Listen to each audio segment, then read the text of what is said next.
दोस्तों, हम आपको ऐसी कहानी सुनाने जा रहे हैं जो आपके जीवन को सफल बना देगी। अगर आप अपने माता पिता से प्यार करते हैं तो हमारे चैनल को लाइक और सब्सक्राइब करें। आइए शुरू करते हैं। गरीब मोची और राजा। किसी समय की बात है, एक छोटे से गांव में एक गरीब मोची रामू रहता था।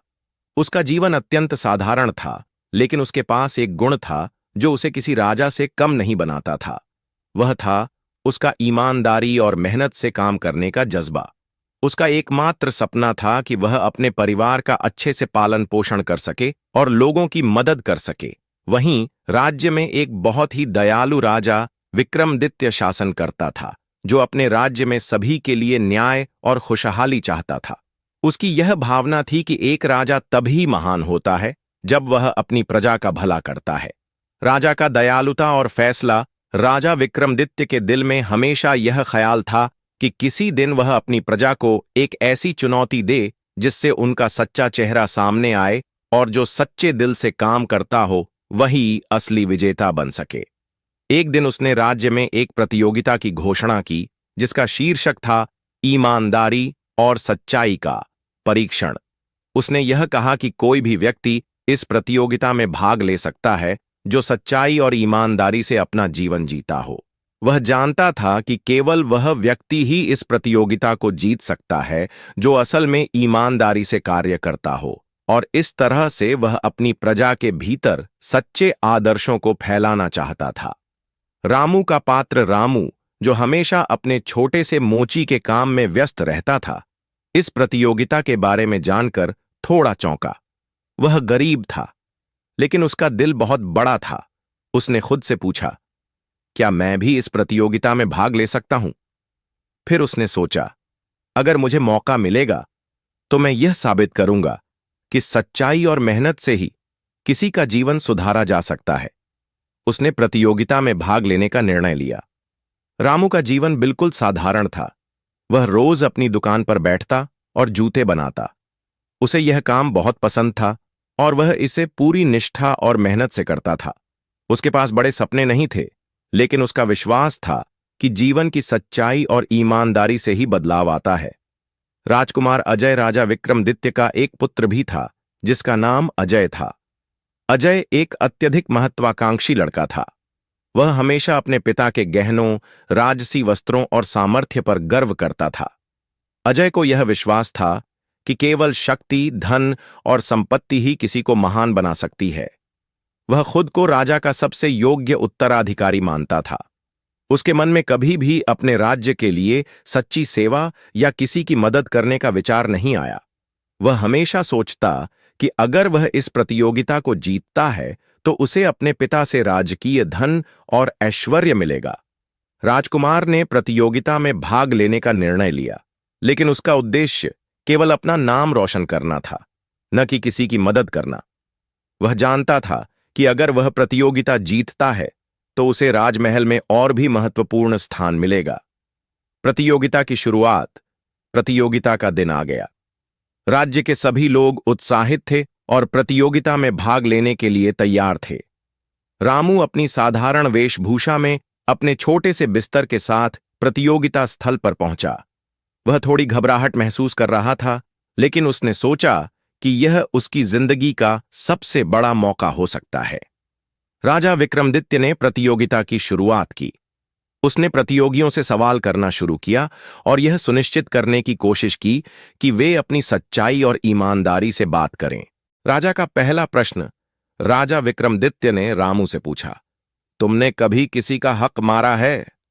रामू ने बिना किसी संकोच के उत्तर दिया, नहीं महाराज, मैंने कभी भी किसी का हक नहीं मारा। मैं केवल अपनी मेहनत से जीवन जीता हूं और दूसरों की मदद करने की कोशिश करता हूं।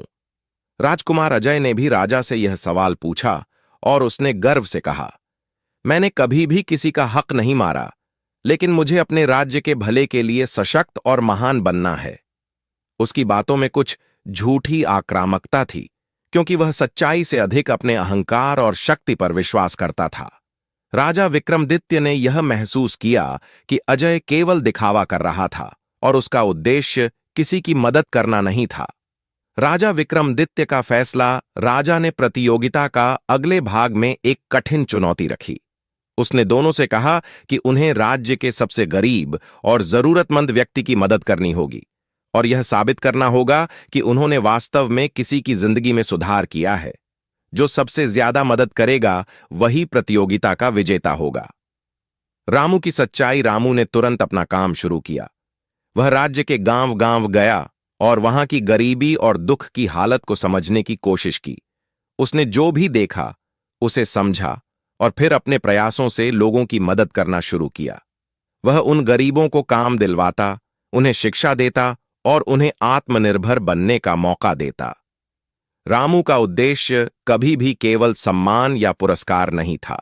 वह जानता था कि अगर वह दूसरों की मदद करेगा तो उनका जीवन बदल सकता है। उसने महिलाओं को छोटे छोटे व्यवसाय शुरू करने के लिए प्रेरित किया, बच्चों को पढ़ने के लिए मार्गदर्शन दिया और बुजुर्गों की देखभाल के लिए काम किया। राजा विक्रमादित्य ने रामू की सच्चाई और ईमानदारी को देखा। उसने सुना कि रामू की मदद से कई लोग आत्मनिर्भर हो गए थे और उनकी जिंदगी में सुधार हुआ था। राजकुमार अजय का प्रयास। राजकुमार अजय ने भी अपनी तरफ से काम करना शुरू किया, लेकिन उसका उद्देश्य केवल अपनी प्रतिष्ठा बढ़ाना था। उसने केवल गरीबों को कुछ पैसे दिए, लेकिन उसने कभी उनकी समस्याओं को समझने की कोशिश नहीं की। उसने यह सब अपने नाम को चमकाने के लिए किया, न कि किसी की असली मदद करने के लिए। अजय की कोशिशें बेकार गईं, क्योंकि लोग उसकी मदद को केवल एक दिखावा मानने लगे। वे जानते थे कि अजय केवल अपनी छवि बनाने के लिए यह सब कर रहा था। राजा का निर्णय। 1 महीने बाद राजा विक्रमादित्य ने दोनों की कार्यप्रणाली की समीक्षा की। उसने देखा कि रामू ने पूरी तरह से ईमानदारी से अपनी मदद की थी और लोगों की जिंदगी में असली बदलाव लाया था। वहीं अजय ने केवल दिखावा किया था और अपनी शक्ति का इस्तेमाल किया था। राजा विक्रमादित्य ने रामू को विजेता घोषित किया और उसे पुरस्कार स्वरूप एक उच्च पद प्रदान किया। साथ ही उसने यह घोषणा की कि सच्चाई और ईमानदारी से ही किसी का जीवन सुधर सकता है और यही असली सफलता है। कहानी का संदेश। राजा विक्रमादित्य ने यह सिखाया कि केवल धन और शक्ति से किसी का जीवन नहीं सुधरता, बल्कि सच्चाई, ईमानदारी और मेहनत से किसी की मदद करने से ही सच्ची सफलता मिलती है। रामू ने साबित किया कि असली विजय वही है जो सच्ची भावना और ईमानदारी से प्राप्त की जाती है। समाप्त। यह कहानी हमें यह सिखाती है कि दुनिया में सच्चाई और ईमानदारी सबसे बड़ी ताकत है और जो लोग बिना किसी स्वार्थ के दूसरों की मदद करते हैं वही जीवन में असली सफलता प्राप्त करते हैं।